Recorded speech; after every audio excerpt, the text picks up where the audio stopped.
You might be looking to move to Lighthouse Point, Florida, or just interested in the city's livability. So to help you, we've put together the pros and cons of living in Lighthouse Point. Living here and not originally being from here, I'm going to show you the things that we've learned along the way and some of the things we wish folks had told us about as far as the pros and cons of being around Lighthouse Point. So this video is about the pros and cons of living in Lighthouse Point. If this is a question you've asked yourself, stick around to hear the answer.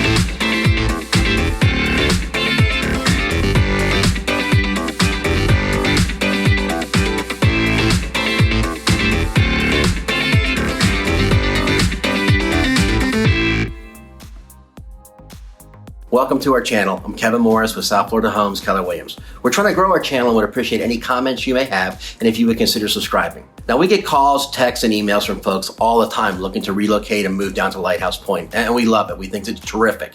If there's something you'd like to know more about, please drop us a note in the comments below and we'll get back to you straight away. We'll be giving you the pros and cons as we see it, conveyed to us by friends, clients, and folks that we chat with while visiting at Lighthouse Point. So here's kind of what we're going to cover today. Quick intro to Lighthouse Point, the pros and the cons. Lighthouse Point's name for the Hillsborough Inlet Lighthouse stretches from the Intercoastal Waterway west to the Federal Highway or Route 1. Lighthouse Point is a small city in northern Broward County. Lighthouse Point hasn't seen a lot of growth of new residents in the past 5 years, but has maintained a small, consistent number of new folks moving in and out of the city. Population's reached about 11,000 with a flat population growth over the past year and a half, and about 3.5% increase over the past 5 years. Living in Lighthouse Point has a suburban feel, which can be nice for families looking for more space than larger, densely packed cities for the money, and a good place to raise children.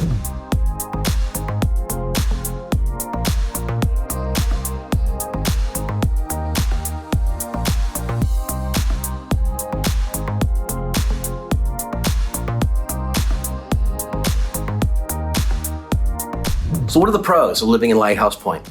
Weather. We have very, very good weather from October, November to March and April. Like most of South Florida, it's a tropical climate. Average annual temperature is about 76 degrees, with August typically being the warmest, around 84, and January about 70 to 72. The average annual rainfall is about 61 inches, making this an ideal place for those wanting to spend as much time outside as possible, soaking up the sun and the scenery, as well as the salt in the sun.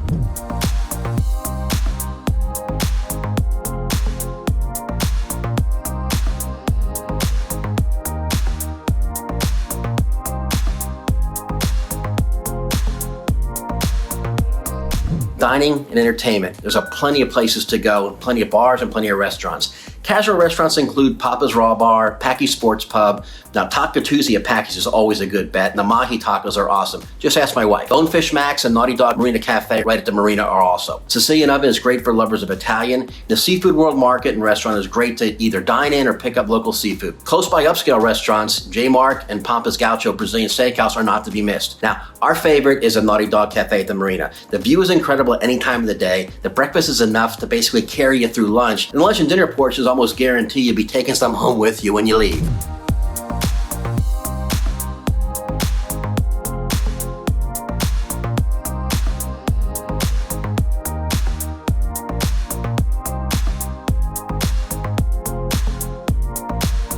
Parks and recreations, waterfront spaces are favorites for visitors and locals alike. Some of the notable parks are Exchange Club Park. It's located on the Intercoastal Waterway. It's a popular area for kayakers and fishermen and amateur photographers. It actually has a little place where you can actually put your kayak into the water, into the Intercoastal directly. It's a great place to spend a relaxing afternoon reading a good book, catching some rays, or just do some people watching.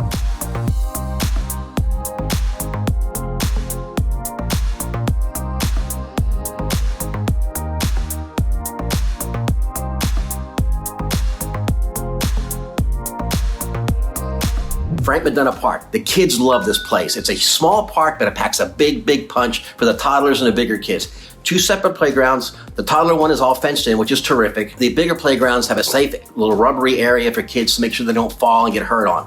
There's a utility hall, there's a kitchen, there's picnic areas, restrooms, great for birthday parties and other kind of events. In addition to the baseball and football soccer fields, there's an outdoor sand volleyball court, a couple of racquetball courts, an adult outdoor exercise area with equipment, 9 clay tennis courts, and it's actually home to the Lighthouse Point Tennis Center with a pro shop, and they even offer lessons.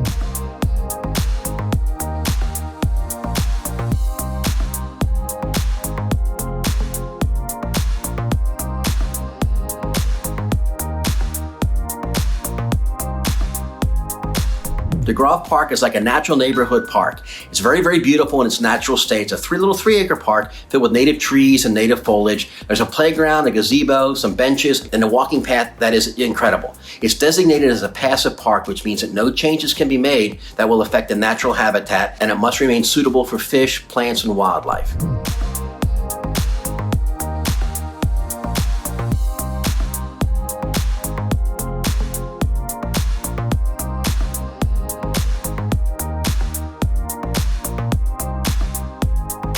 The cons, okay. The price of real estate in Lighthouse Point is high. With 2.3 square miles and backing up to the Intercoastal Waterway, there's not a whole lot of land to build on, making for a very, very limited number of residences. The median price for homes is about $478,000. Rental average is about $1,309,000 versus a national average of $1,000. Overall, the cost of living at Lighthouse Point is 26% higher than the Florida average and 28% higher than the national average. Housing is much higher, 50% higher than Florida and 51% higher than the national average. Most folks take really good care of their property, and most of the homes are very, very well maintained. Groceries are marginally higher, with about a 1% higher than Florida, 4% higher than the national average. But this is based upon shopping locally at Lighthouse Point. Going north to Deerfield Beach or south to Pompano Beach is less expensive and in some cases gives you a little better variety. Transportation costs, despite the locally provided options, are about 13% higher than Florida and 25% higher than the national average. But as you'll find out in South Florida, as a whole, it's a driver's area. Most residents use their own vehicles to get around. Miscellaneous costs, which include clothing, restaurants, and repairs, and entertainment, are about 6% higher than Florida and 3% above the national average. Healthcare costs, on the other hand, are 1% lower than Florida and 3% lower than the national average. And utilities are also lower, 4.2% lower than that of Florida and 3% lower than the national average, which is no doubt due to the favorable weather and the climate.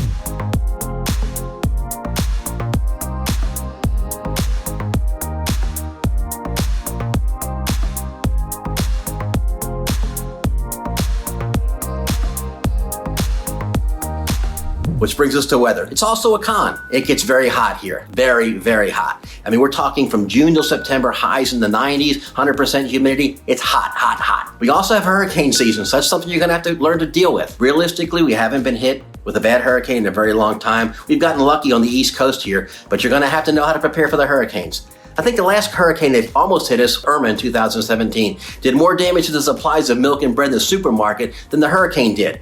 We find it amusing that regardless of the weather event, milk and bread and of course toilet paper are the go-to items. And in the summer, you can almost count on it.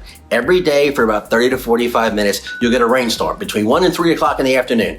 Sometimes right on the dot, but ask any local or anyone who's lived here for more than a year. If you don't like the weather, wait 5 minutes, it'll change. Other than that, unless we have a big tropical storm or hurricane, the weather's really nice. You just gotta get used to the humidity. There are plenty of reasons why Area Vibes gave Lighthouse Point an 82 out of 100 on the livability scale. Lighthouse Point gets extra points for amenities such as weather, as well as good employment opportunities.